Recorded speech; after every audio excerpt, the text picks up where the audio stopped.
시장을 이겨라 오늘 주제입니다. 대외 리스크가 또 회복되니까 분위기가 굉장히 빠르게 돌아서고 있는데요. 주가도 오르고 있습니다. 9월장 얼마나 좀 반등세를 이어갈는지 중간 점검하도록 합니다. 김예은 IBK 투자증권연구위원 오셨습니다. 어서 오십시오. 안녕하세요. 지금 1997이고요. 코스피가 오늘 이 장중 고가가 1999.6입니다. 그러니까 거의 네. 뭐 2,000선 언저리 왔잖아요. 네. 회복이 좀 빠르게 됐는데 그러면 우리가 걱정하고 있는 글로벌 경기 우려라든지 이런 거는 이제 사라진 거냐?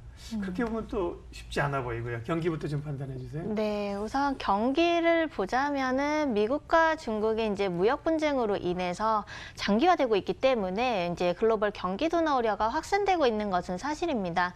근데 미국과 중국의 이제 형태가 좀 다르다라고 볼 수 있는데요. 중국 같은 경우는 이제 부양책의 효과가 나타나면서 좀 반등하는 모습들이 나타나고 있는데 이제는 미국에서 좀 견조했던 모습들이 좀 부정적으로 나타나고 있는 상황들이거든요. 특히 이제 제조업을 중심으로 이제 부진한 모습들이 나타나고 있고 소비는 견조하지만 소비도 따라서 이제 부진할 가능성이 있기 때문에 완전하게 이제 글로벌 경기 둔화 우려가 완화되었다. 그래서 뭐 장단기 금리가 역전되었던 것이 뭐 괜찮아진다라고 판단하기에는 아직은 이른 시점이다라고 보고 있고요.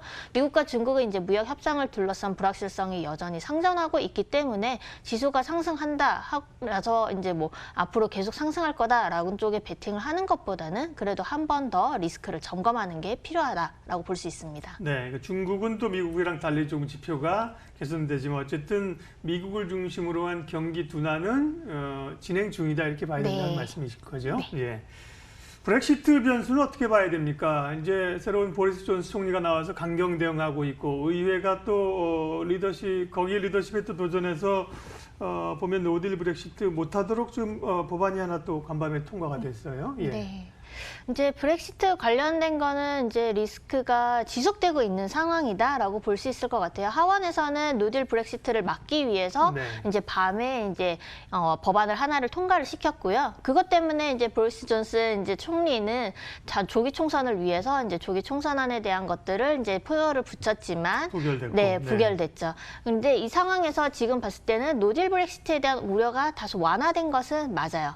이제 3개월 정도 이제 연장이 될 수 있는 가능성이 커졌기 때문에 이제 파운드화가 간밤에 이제 강세를 보이고 있는 상황들이고요. 하지만 이제 브렉시트 관련돼서 여전히 이제 보수당 쪽에서 이제 정권을 잡고 있는 상황이라서 이와 관련된 리스크는 앞으로 이제 다시 이제 변동성이 커질 수 있고 하원에서 통과한 이제 법안 같은 경우도 상원에서 통과가 되고 그다음에 여왕의 이제 승인까지 나타나야 되거든요. 한 단계를 넘어섰지만 앞으로 이제 가지고 있는 상원에서는 사실 통과될 수 있는 확률이 반반 정도라고 봐야 되기 때문에 이런 리스크는 여전히 특히 환율 변동성 측면에서 나타날 수 있는 상황입니다.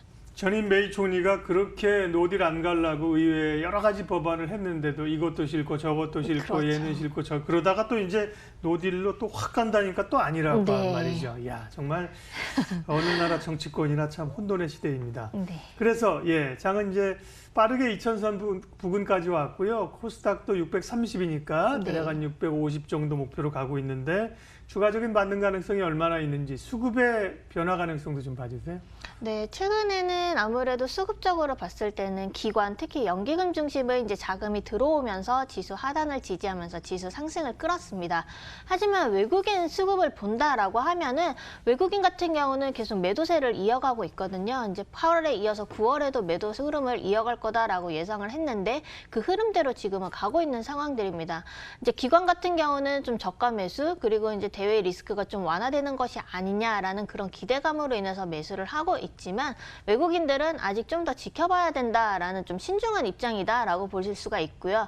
그렇기 때문에 이제 수급으로 봤을 때 기관이 이제 강하게 매수를 한다 하더라도 이 매수가 어느 정도까지 이어질 것인가 이거에 따라서 지수 움직임도 사실 결정이 될 거다라고 보고 있고요.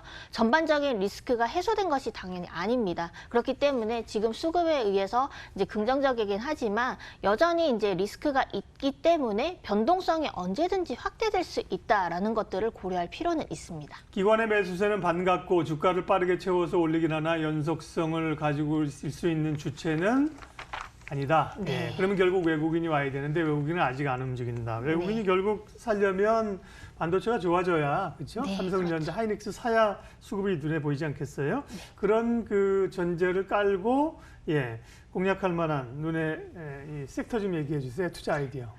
이제 섹터는 저는 아직까지는 그래도 좀 보수적으로 봐야 된다 하는 입장이기 때문에 그런 측면에서 설명을 드리면은 그래도 이제 좀 펀더멘털적으로 안전한 실적 개선 업종, 그리고 이제 배당과 관련된 것들 보면은 이제 고배당주 보면은 뭐 금융이라던가 은행이라던가 이런 것들이 사실 많이 포함이 되어 있는데, 이제 글로벌 이제 중앙은행들의 완화적인 통화 정책이 이어지고 있어서 그런 것들을 생각했을 때 이런 섹터들은 사실 제외를 하는 게 좀 더 좋을 것 같고.